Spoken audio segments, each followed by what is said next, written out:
मैंने आपको फ्रांस की क्रांति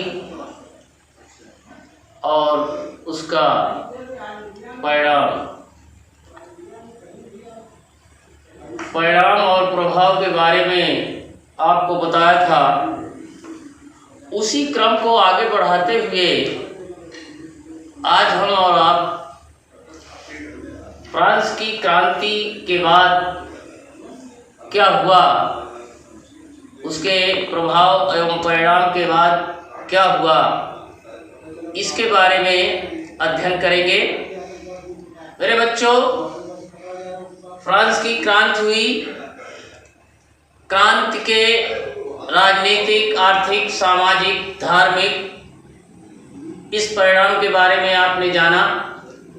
उसके बाद आगे क्या हुआ, आगे क्रांति ने क्या मोड़ लिया।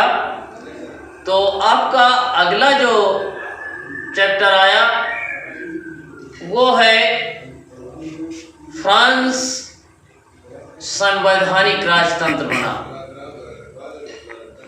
देखिए, फ्रांस में राजतंत्र तो पहले से था ही, राजा ही वहां का शासन होता था, वही प्रजा के ऊपर शासन करता था, अपनी इच्छाओं द्वारा बनाए गए नियम के तहत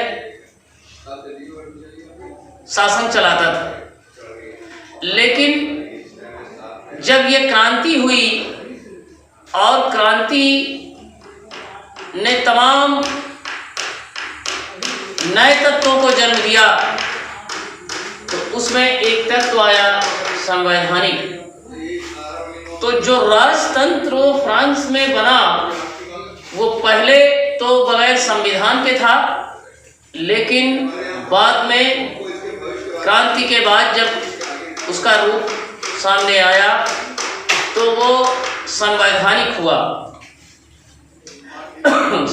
संवैधानिक में जैसे सन 1991 में नेशनल असेंबली ने संविधान का प्रारूप पूरा कर दिया और इसका मुख्य उद्देश्य सम्राट की शक्तियों को सीमित करना था।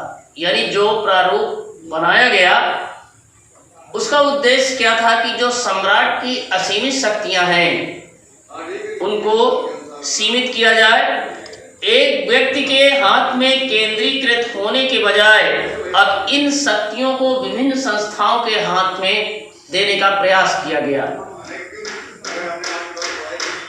तो वो विभिन्न संस्थाएं क्या थी, जैसे विधायिका, कार्यपालिका और न्यायपालिका। उन विभिन्न संस्थाओं, उन शक्तियों को इन विभिन्न संस्थाओं में बांटा गया कि अब जो राज्य का शासन चलेगा उनमें ये शक्तियां अपना अहम भूमिका निभाएगी, विधायिका, कार्यपालिका और न्यायपालिका। तो विभाजित कर दिया और इस प्रकार फ्रांस में एक संवैधानिक राजतंत्र की स्थापना हुई। और सन 1791 में संविधान ने कानून बनाने का अधिकार नेशनल असेंबली को सौंपने का निर्णय किया। नेशनल असेंबली अध्यक्ष रूप से चुनी जाती थी। नागरिक द्वारा एक निर्वाचक समूह का चुनाव किया जाता था जो पुनः असेंबली के सदस्यों को चुनते थे और इनमें सभी नागरिकों को मत देने का अधिकार प्राप्त नहीं था। 25 वर्ष से अधिक उम्र वाले पुरुष को ही सक्रिय नागरिक यानी मत देने का अधिकार इसमें था। जो कम से कम 3 दिन की मजदूरी के बराबर कर चुकाते थे, उन्हें यह अधिकार मत देने का दिया गया। शेष पुरुषों और महिलाओं को निष्क्रिय नागरिक कहा गया। ये जो मत देने के अधिकारी थे, इनको सक्रिय नागरिक कहा गया, और जो मत देने से उसमें वंचित रहे उनको निष्क्रिय नागरिक कहा गया। इसमें पुरुष और महिलाएं दोनों आई। निर्वाचन की योग्यता प्राप्त करने वाला असेंबली का सदस्य होने के लिए लोगों का करदाताओं की उच्चतम श्रेणी का होना आवश्यक था। यानी जो करदाता थे उसमें उच्च श्रेणी का होना आवश्यक था। अगर वो निम्न श्रेणी का व्यक्ति है तो वो मतदाता नहीं हो सकता। ऐसा संविधान बनाया। इसके बाद कि इस संविधान ने पुरुष एवं नागरिक अधिकार घोषणा पत्र तैयार किया कि इन नागरिकों के क्या घोषणाएं हैं। जीवन के अधिकार, अभिव्यक्ति की स्वतंत्रता, अधिकार एवं कानूनी बराबरी के अधिकार को नैसर्गिक एवं अहरणीय अधिकार के रूप में स्थापित किया गया है। ये अधिकार प्रत्येक व्यक्ति को जन्म से प्राप्त है और इन अधिकारों को छीना नहीं जा सकता था। राज्य का यह कर्तव्य माना गया कि वह प्रत्येक नागरिक के नैसर्गिक अधिकारों की रक्षा करे। यह संविधान में उल्लेखित किया गया।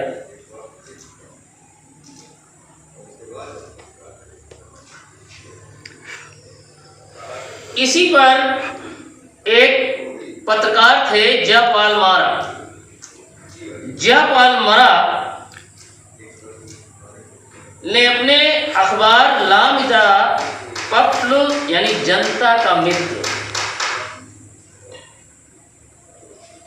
में नेशनल असेंबली द्वारा तैयार किए गए संविधान पर टिप्पणी भी की। उस टिप्पणी में उसने लिखा कि जनता के प्रतिनिधित्व का कार्यभार अमीरों को सौंप दिया गया है। गरीबों एवं शोषितों की दशा शांतिपूर्ण तरीकों से कभी नहीं सुधर सकती। ये इस बात का अकाट्य प्रमाण है। ऐसा उसने अपनी थ्योरी में लिखा, घोषणा पत्र में लिखा। अब आगे जो वो घोषणा पत्र, पुरुष एवं नागरिक अधिकार घोषणा पत्र था, उस पर हम आप चर्चा करेंगे कि ये था क्या।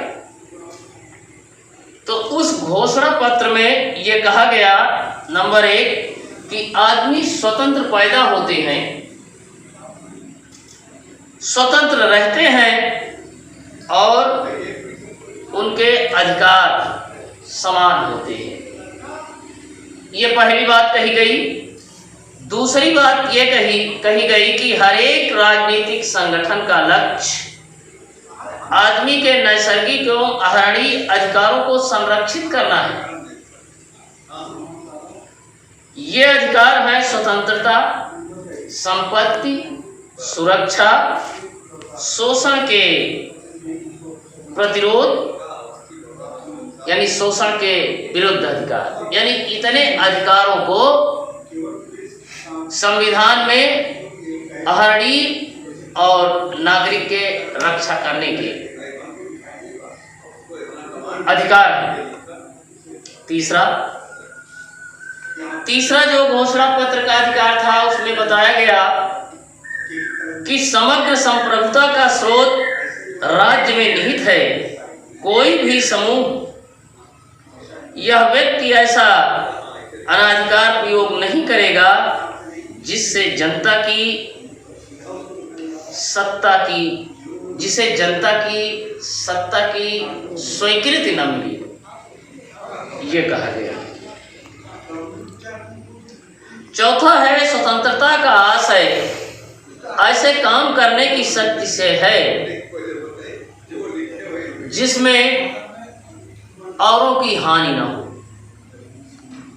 यानी स्वतंत्रता हो, स्वतंत्र होकर हम काम करें, लेकिन उसमें ये निर्देश दिया गया कि दूसरों का नुकसान ना हो, ऐसी स्वतंत्रता हो। अगला अधिकार है घोषणा पत्र का कि समाज के लिए किसी भी हानिकारक कृत्य पर पाबंदी लगाने का अधिकार कानून के पास है। अगला है कानून सामान्य इच्छा की अभिव्यक्ति है। सभी नागरिकों को व्यक्तिगत रूप से अपने प्रतिनिधियों के माध्यम से इसके निर्माण में भाग लेने का अधिकार है। कानून की नज़र में सभी नागरिक समान। घोषणा पत्र का अगला अंग कानून सम्मत प्रक्रिया के बाहर किसी भी व्यक्ति को न तो दोषी ठहराया जा सकता है और न ही गिरफ्तार किया जा सकता है या अथवा नजरबंद किया जा सकता है। अगला है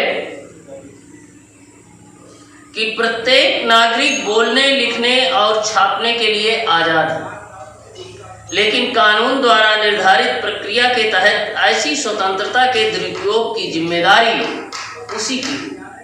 अगर वो गलत बोलता है, लिखता है और गलत प्रश्न छापता है तो ये जिम्मेदारी उसकी होगी। अगला है सार्वजनिक सेना तथा प्रशासन के खर्च चलाने के लिए एक सामान्य कर लगाना अपरिहार्य है। सभी नागरिकों पर उसकी आय के अनुसार समान रूप से कर लगाया जाना चाहिए। आय नहीं, आयु के अनुसार। अगला है चूंकि संपत्ति का अधिकार एक पावन एवं अनुल्लंघनीय अधिकार है, अतः किसी भी व्यक्ति को इससे वंचित नहीं किया जा सकता है जब तक विधि द्वारा स्थापित प्रक्रिया के तहत सार्वजनिक आवश्यकता के लिए संपत्ति का अधिग्रहण करना आवश्यक न हो। ऐसे मामले में अग्रिम मुआवजा जरूर दिया जाना चाहिए।